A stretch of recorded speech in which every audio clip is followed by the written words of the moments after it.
Greetings from the back deck of the Harrington's house. I hope this video finds you doing well and that you continue to grow in your faith, in your relationship with God and with one another. We are going through some very difficult times.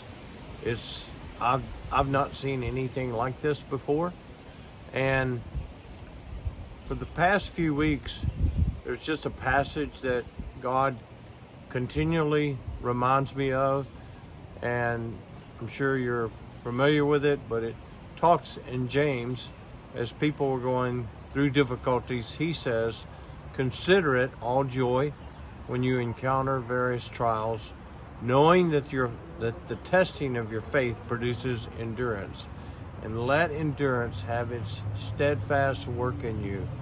And so we hear the writer of James talking to the Christians, and they obviously are going through difficult times. And let me just say that James is not saying here, act like nothing's going on. Don't be sad. He's not telling us to not be honest with our feelings and how this can be difficult, but he's actually saying, how do you respond to this, and what's the basis of your response? And the way we're to respond is we're to count it all joy, which it seems somewhat strange. How can we count something all joy that is actually difficult? And the reason that we can do that is because we know someone else who is bigger than this virus, who is bigger than the difficulties of our economy. I mean, I just think about the number of people that had it on their calendar to retire this year and how that they might be affected. I mean, and those things are really real things. But we know the God who controls more than the virus, more than our retirement. We can depend on him to do things in our life and do things for us that money, possessions, and just the pleasures of life can't do. And so what James is actually saying here is, as you go through these difficulties and as you respond to them in a positive way, that it actually has an impact on your life.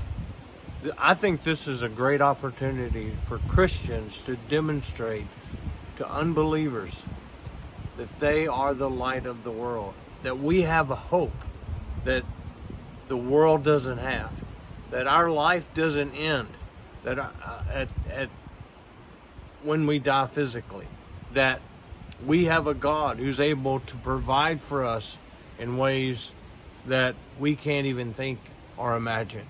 And so I just want to encourage you to spend some time reading this verse, to spend some time actually proclaiming what it is telling us to do. Count it all joy, because by doing so, it will cause you and I to grow, and we will be a light to the world that communicates that we have a God who holds us in his hand, who protects us, and he loves us so much that he allows us to go through these things so that we can experience more of who he is. So I just want to encourage you, count it all joy when you go through various trials, knowing that the testing of your faith produces endurance, and let it have its steadfast work in you. Have a great day.